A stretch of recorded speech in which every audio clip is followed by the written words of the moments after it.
लोगों के बीच में जाकर सिर्फ प्रचार कर रहे हैं। थोड़े बहुत दिन में हमारा मैनिफेस्टो आ जाएगा। मोटी मोटी मैनिफेस्टो की बातें तो आपको उनके साथ बता ही देंगे। और इन बातों को लेकर हमने लोगों के बीच में जाना है।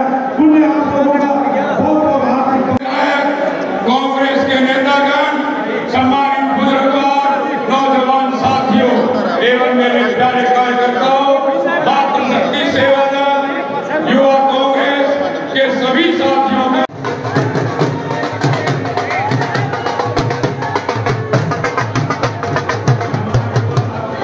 भंडारा से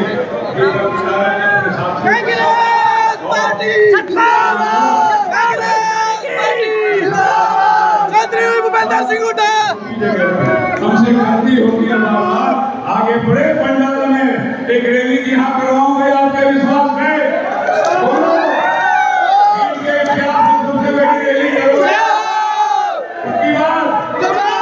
मैं चौधरी साहब से, चौधरी उदय भान जी से, मैं प्रधान जी से प्रार्थना करूंगा कि जो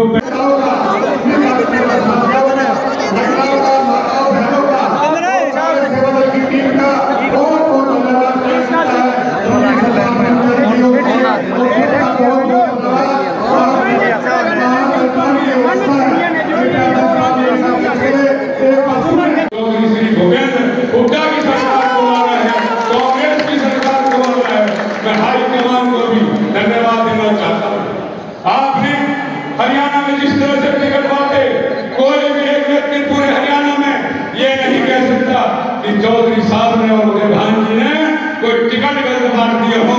हर व्यक्ति ये कहता है कि इस बार का जो टिकट वितरण हुआ है, सब लोगों को देख करके, सब जातियों को देख करके, सभी धर्मों को देख करके एक तरह से बिल्कुल पारदर्शी टिकट देने का काम किया है। तो चौधरी भूपेंद्र हुड्डा जी ने और उदय भान जी ने हरियाणा में किया है, उसी का फल है 5 सीटें जीतना। और आप जानते हैं औसत के आधार पर हरियाणा में कांग्रेस की सरकार बनेगी।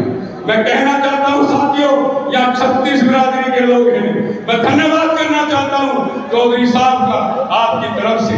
हर बिरादरी को अगर कोई व्यक्ति साथ लेके चलेगा, साथ लेके चले हैं, तो उनका नाम चौधरी भूपेंद्र सिंह हुड्डा है। मैं बधाई देना चाहता हूं हमारे युवा शक्ति के सम्राट माननीय श्री दीपेंद्र हुड्डा साहब को। जन जन तक जाने वाला कोई नौजवान है, घर बार छोड़ के जो जाने वाला नौजवान है, उसका नाम भाई दीपेंद्र हुड्डा है। मैं कहना चाहता हूं अपने सबके बीच में आने वाले समय में हमारे चौधरी, हमारे भाई देशवाल जी ने आपके सामने कहा, देशवाल जी एक अच्छे इंसान, धार्मिक इंसान, दानवीर व्यक्ति है जो निरंतर जनता की सेवा में रहता है। यहाँ पर मेरे कई आदरणीय पूर्व विधायक आए हैं, मैं उनका भी आपकी ओर से तो एक नाम लूंगा तो मुझे 100 नाम लेने पड़ेंगे। मैं जीत के सभी लीडरशिप को प्रणाम करता हूँ। यहाँ पर और सफी और वो जाना हमारे जेपी साहब का आना था आने वाले एमपी साहब, मैं विश्वास दिलाता हूँ कि जीत जिले की सभी सीट कांग्रेस जीतने का काम करेगी आपके सहयोग से। और मैं गांगोली गांव से हूँ, देशवाल साहब के गांव से हूँ।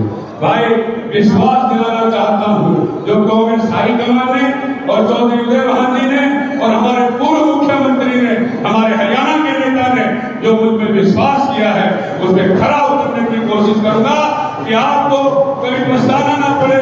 चौधरी साहब, मैं आपसे पूरा कहना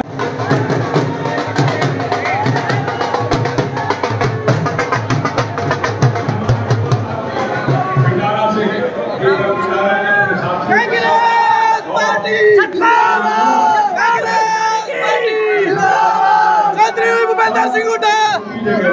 हमसे गलती होगी।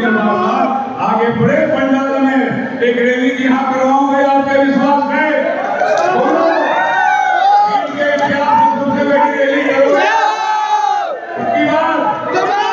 मैं चौधरी साहब से, चौधरी उदय भान जी से, मैं प्रधान जी से प्रार्थना करूंगा कि जो कांग्रेस का भी सौभाग्य होगा और देश का भी सौभाग्य होगा। मैं पुनः हाईकमान का और हरियाणा हाईकमान को प्रणाम करते हुए अपनी वाणी को विराम देता हूँ और उन्हें हूँ। हम तीर्थ मांडू पिंडाला में रहते हैं सर, रोज प्रार्थना करते हैं कि हम कांग्रेस की सरकार देंगे। धन्यवाद। जय हिंद। सभी सीटों से और उसका परिणाम यह हुआ था कि जेजेपी के समर्थन से भारतीय जनता पार्टी की सरकार बनी। हालांकि वो लोगों के विश्वास के साथ धोखा था, क्योंकि वोट बीजेपी के खिलाफ दी गई थी, लेकिन लोगों के विश्वास को धोखा देते हुए जब समर्थन बीजेपी को दिया तो लोगों के अंदर बहुत भारी गुस्सा पैदा हुआ।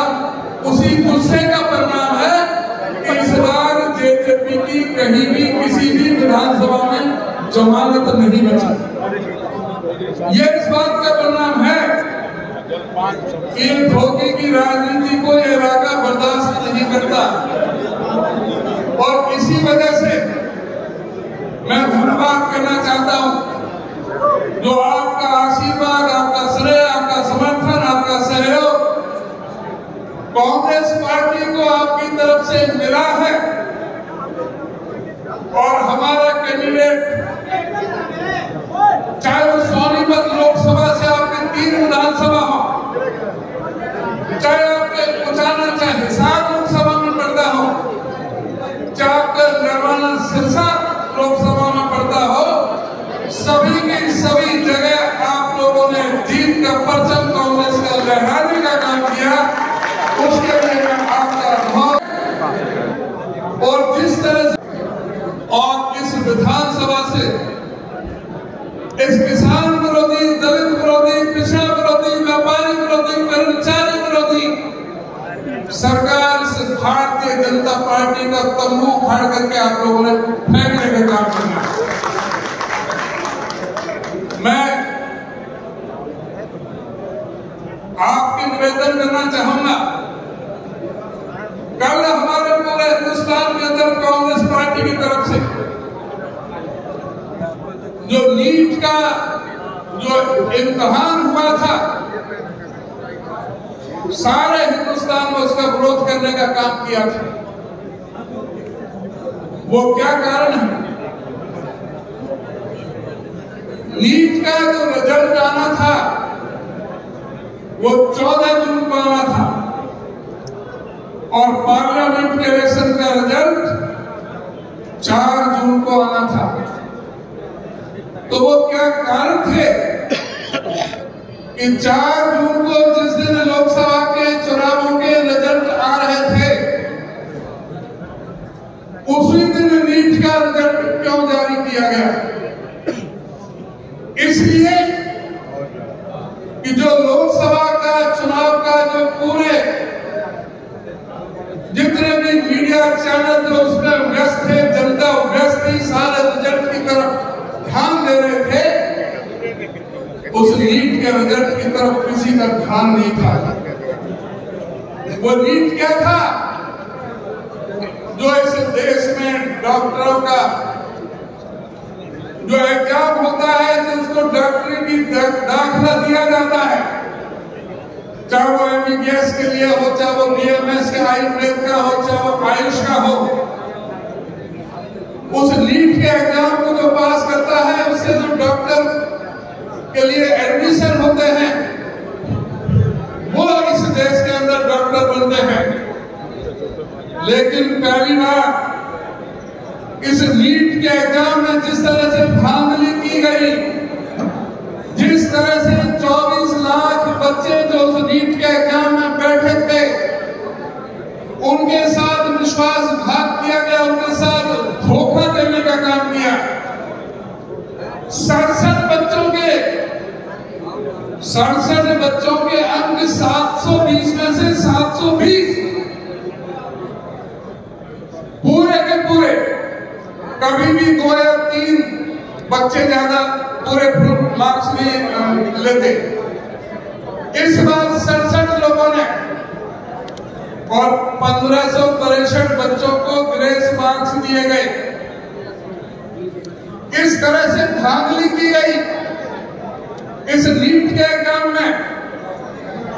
बिहार के अंदर 30 लाख, 35 लाख, 32 लाख, 40 लाख रुपए में पर्चा बिका। गोधरा में गुजरात में 10 लाख से ऊपर कितने ही लोगों से पैसे वसूले गए। हमारे झज्जर में भी एक सेंटर से 7 इकट्ठे फुल बटा फुल मार्क्स लिए गए थे। अगर डॉक्टर ही इस देश में अगर नकलची या जो डॉक्टर काबिल नहीं है उस टेस्ट को पास करने के, अगर वो डॉक्टर भर्ती होंगे तो इस देश की जो स्वास्थ्य व्यवस्था का क्या हाल होगा। आपने फिल्म देखी होगी मुन्ना भाई एमबीबीएस। क्या ये भारतीय जनता पार्टी की सरकार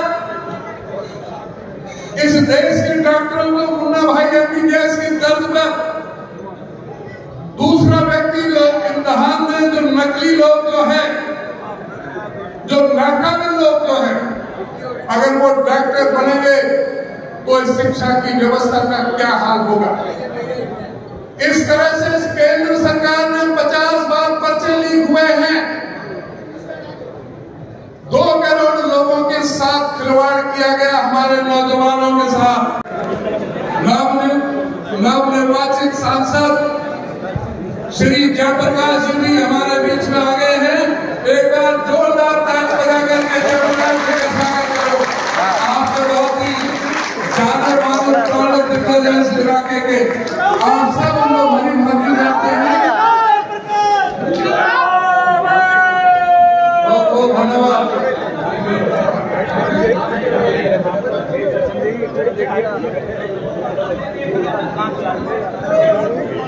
तो मैं कह रहा था थोड़ा सा शांति से थोड़ी देर बैठ कर, ज्यादा वक्त नहीं। मैं आपसे कह रहा था व्यापारियों को फिरौती मांगी जाती है, उनको धमकियां दी जाती हैं। पूरी तरह से कानून व्यवस्था प्रदेश में ठप होकर के रह गई है। पूरा भ्रष्टाचार चरम सीमा पर है। भ्रष्टाचार की हालत यह है कि हम बच्चे शराब घोटाला हो, रजिस्टर घोटाला हो, खनन घोटाला हो, इस प्रदेश के बच्चों को जिस तरह से नशे की लत डाल दी, चिट्टा कहां से यहाँ पर जो सप्लाई होने लगा, पूरी तरह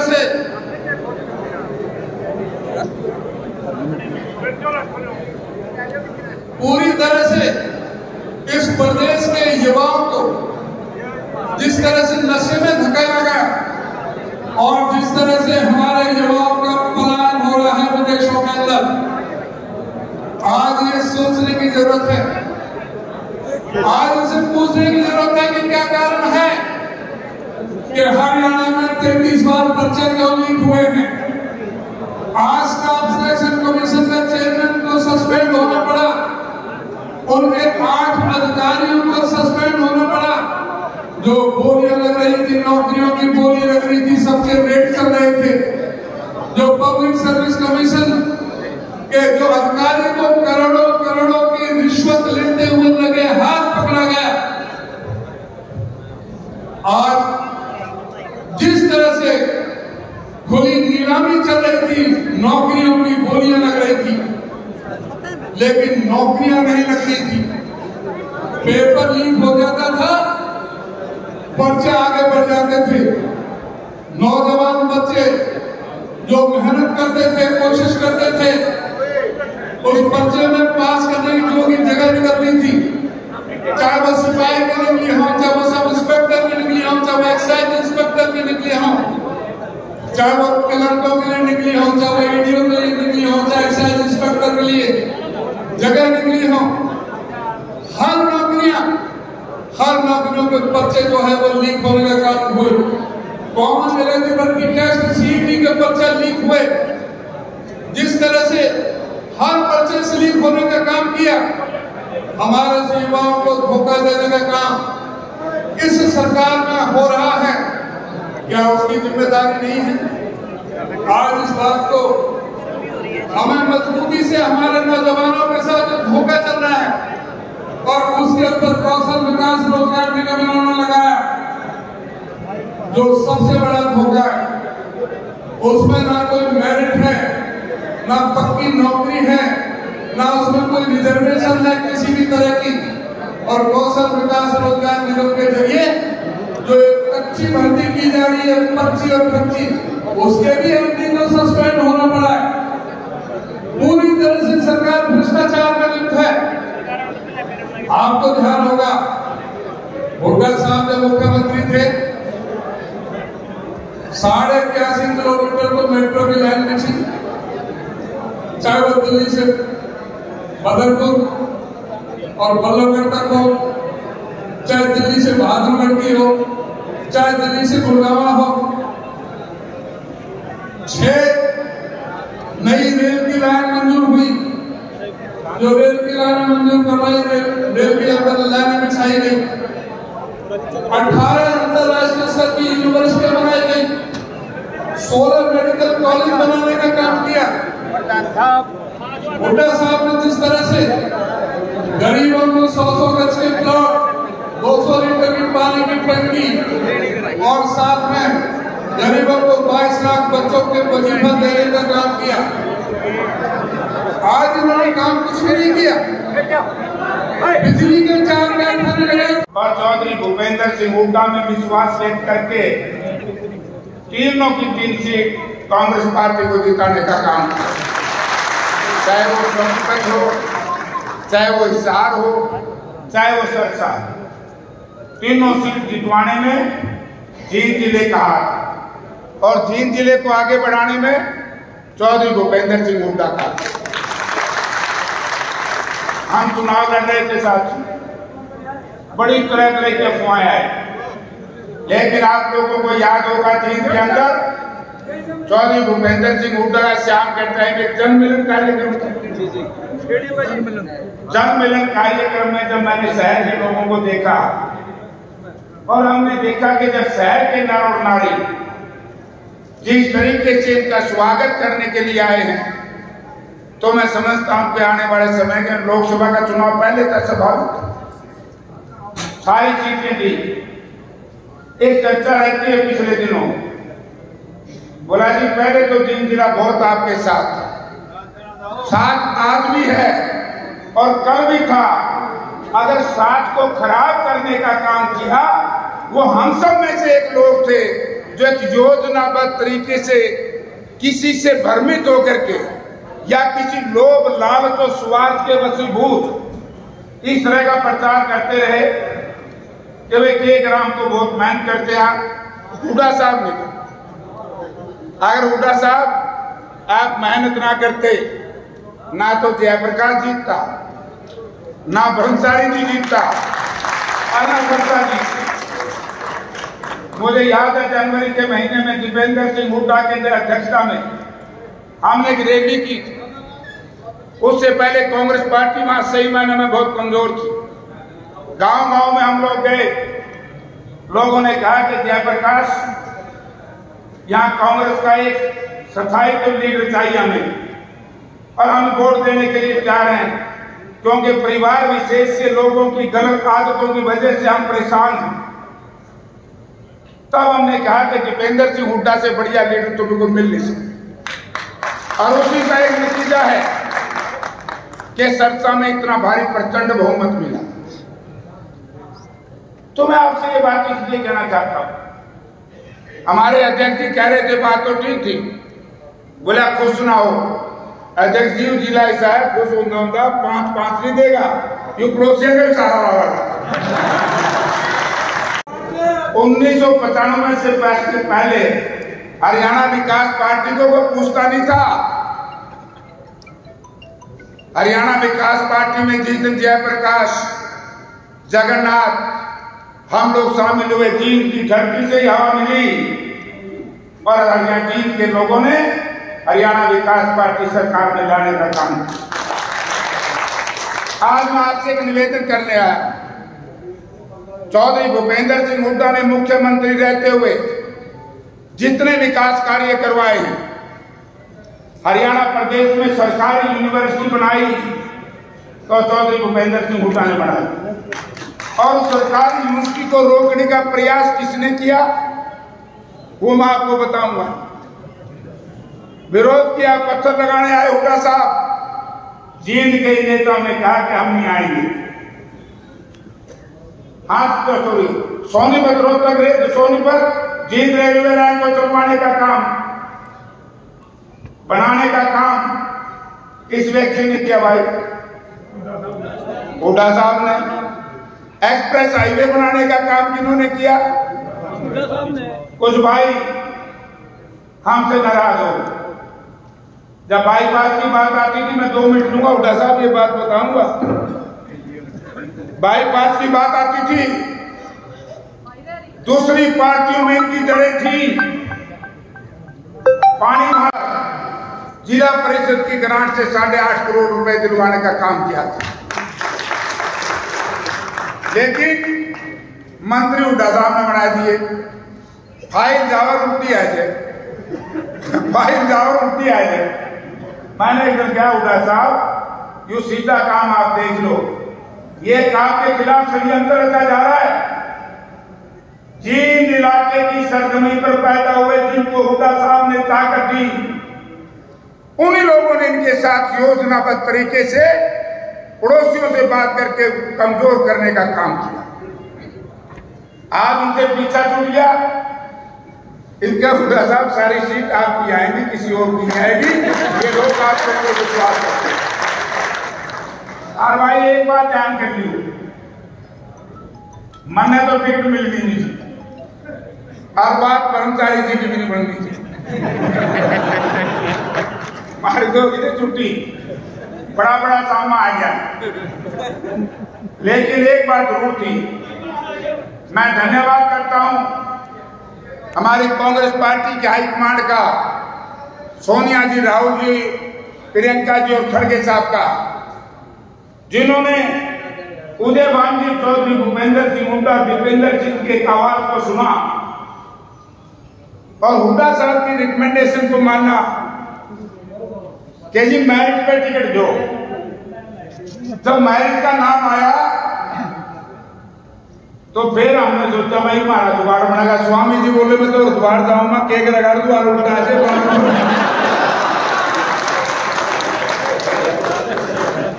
आज जयप्रकाश को टिकट, आज ब्रह्मचारी जी को टिकट, और सबसे बढ़िया टिकट थी राव दान सिंह को। राव दान सिंह ना होते, थोड़ी सी गलती हुड्डा साहब कर देते तो बीजेपी 5 लाख से जीतती। 5 लाख से 40,000 पर लाने का काम चौधरी भूपेंद्र सिंह हुड्डा ने। एक पहली बार आजाद हरियाणा बनने के बाद बैकवर्ड क्लासेस के ए वर्ग को किसी व्यक्ति ने टिकट दिवाया तो उसका नाम चौधरी भूपेंद्र सिंह हुड्डा। एक दिन उदय भान जी कहने लगे कि जयप्रकाश जी हुड्डा साहब तो बहुत लड़ रहे हैं, मां गला अभी पर लेकर दोनों आप से काम तैयार पड़ेगा, और फिर रेडर बहुत अच्छा हमारा दीपेंद्र चाल अग्नि भाई। अब इस तरह का दुष्प्रचार क्यों किया जा रहा है कुछ लोगों के माध्यम से कि वो उन्दा जीतने पे जीत गए? अरे भाई वो उन्दा पाछे में थे नहीं, बिहारी में तो पाछे थे, हार के क्यों आए 5-5 लाख से? और मैं एक बात कहना चाहता हूं, चाणा विधानसभा क्षेत्र इस इलाके का पड़ता है, अपना जींद जिला, और मुझे तो सारी ताकत जींद ने दी है भाई। 89 में भी क्या करते हैं जी, तो दूसरी पार्टी में था, मैं ठीक हो जाऊं।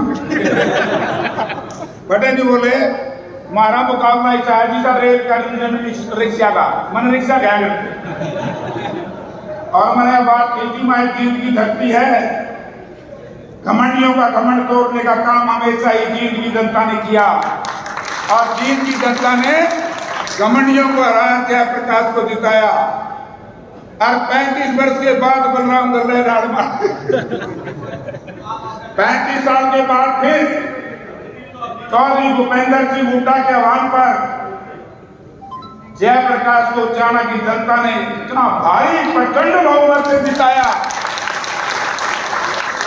सब ताकतों के विरोध के बाद भी मैं तो एक ही बात कहूंगा भाई, रणजीत सिंह का एक भाषण सुन लियो, जो उस भाषण में सच्चाई लग है तो फिर चोर पकड़ दियो कौन है जीत का। तो भाई मेरे तो सूचा सूचा किसी बेचारा बूढ़ा हो जाता 80 साल का। तो मैं तो आपसे एक ही बात कहना चाहूंगा और उदय साहब से निवेदन करूंगा, उदय गांधी से निवेदन करूंगा कि जी जैसे आपने लोकसभा की टिकटें बांटी ऐसे ही 3 जिले की बांट दी हो। मैं भैया जाओ भाई, मीडिया में फोटो खींचो, सब जनता मेरिट पे चाहती है, ठीक है।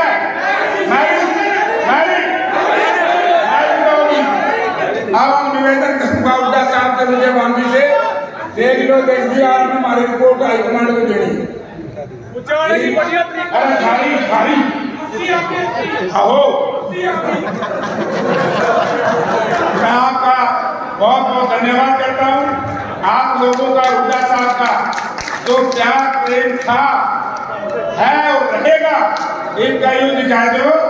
हरियाणा में सबसे ज्यादा मार्जिन से भी जीत के लोगों ने हुड्डा साहब का जो झंडा लेकर के आए उसको जिता देना। मौज हो जाएगी यारो। राम राम। बहुत बहुत धन्यवाद भाई। आए हुए जिला टीम के सभी कार्यकर्ताओं का, सभी नेतागणों का, सभी अतिथिगणों का, चौधरी की खुशहाली के लिए सरकार आने पर जीत को औद्योगिक क्षेत्र घोषित करेंगे, ऐसा मेरा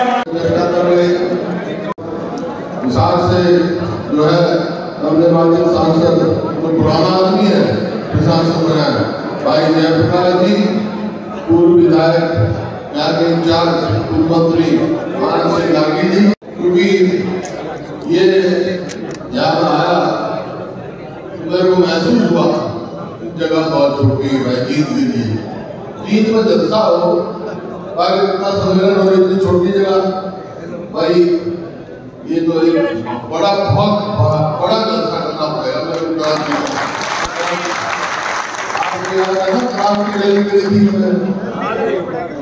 रैली करनी पड़ेगी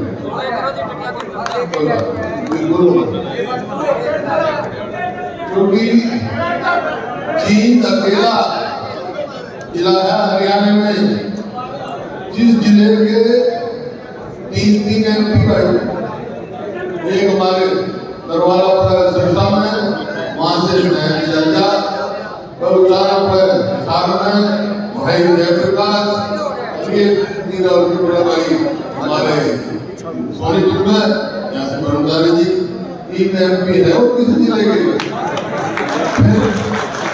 छोटी जगह क्यों भाई बड़ी बड़ी रैली करेंगे। तो मैं सबसे पहले तो भाई पूरे जिले के सभी साथियों का जिन्होंने दिन रात मेहनत करके तीनों जगह कांग्रेस पार्टी के महात्मा ने काम किया, मैं आप सबका आभार व्यक्त करता हूँ। जाएगा होगा ऐसे ही जाएगा भाई, बहुत अच्छा बहुत भारी बातें तफसील में भाई ब्रह्मचारी जी ने बता दी, हमारे अध्यक्ष जी ने बता दी, भाई जयप्रकाश ने बता दी। और बताओ आप सबको मालूम कि भाई जो है एक मोर्चा को जीत लिया तुमने, लेकिन असली मोर्चा 3 महीने के बाद है, उसकी तैयारी करो। और जीतना अगले मोर्चा तो सवाल इस बात का है भाई, तुमने 3 काम करने पड़ेगा। 3 महीने बाकी हैं और 3 काम बाकी है।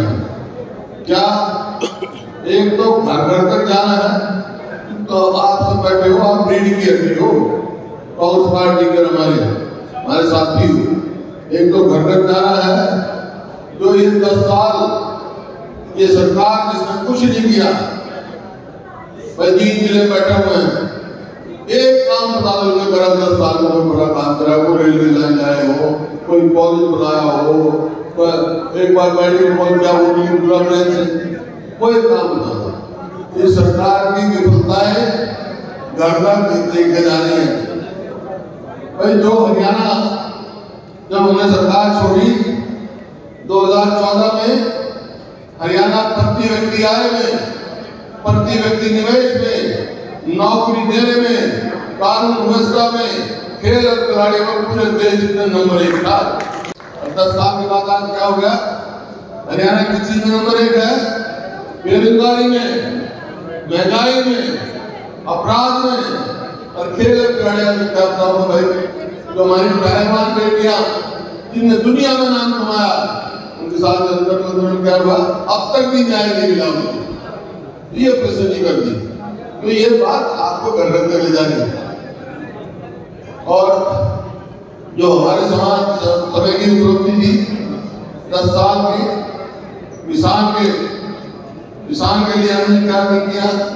गरीब आदमी के लिए 100 बच्चे प्लॉट दिए, बैकवर्ड क्लास का क्रिमिनल 8 लाख किया। इनने क्या करा? सारा काम शुरू कर दिया। कहा कि 2022 तक किसान की आमदनी दुगनी कर देंगे हम। हुई भाई दुगनी आमदनी?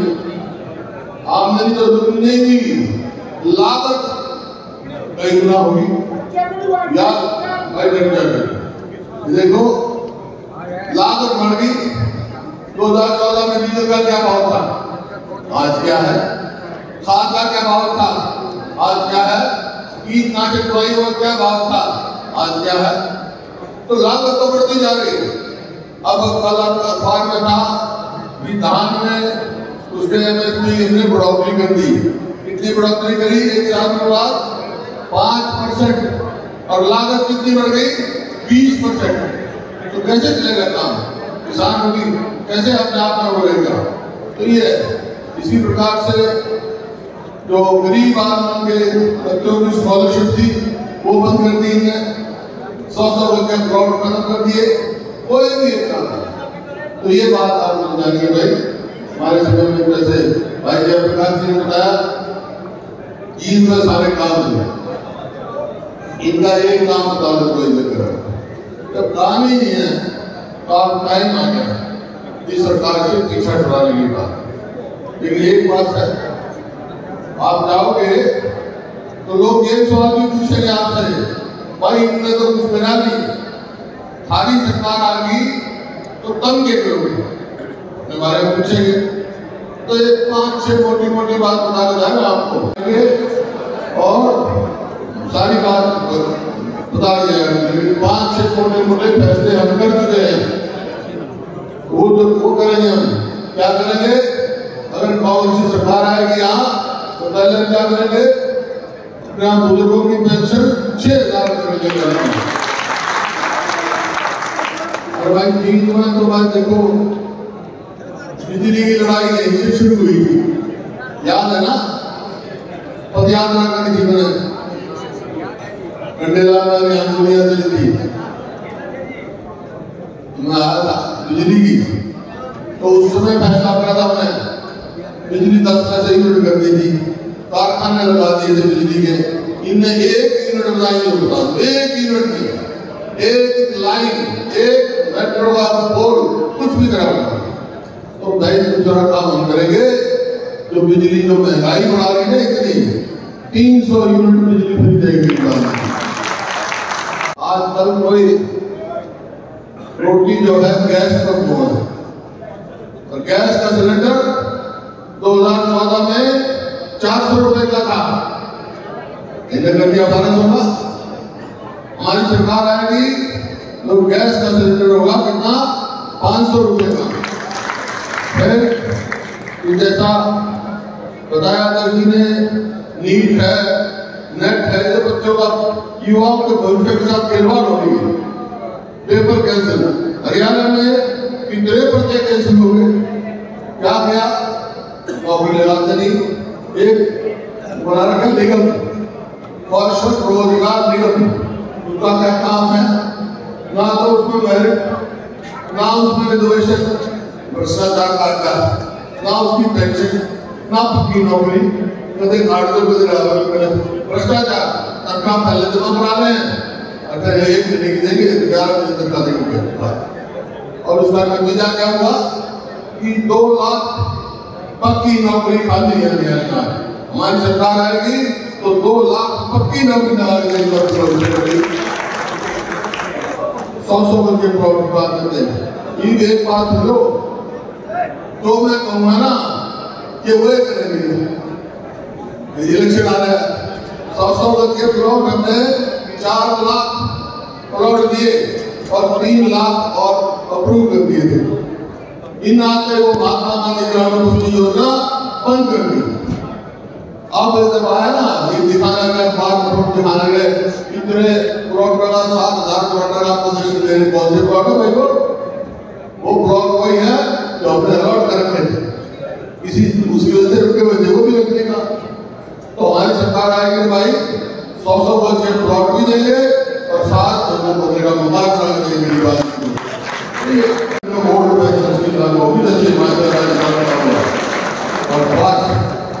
शिक्षा और स्वास्थ्य 2 है। शिक्षा का अपने हम बना, इन्हें तो ऐसा काम कर दिया, शिक्षा का भी बड़ा काम कर दिया।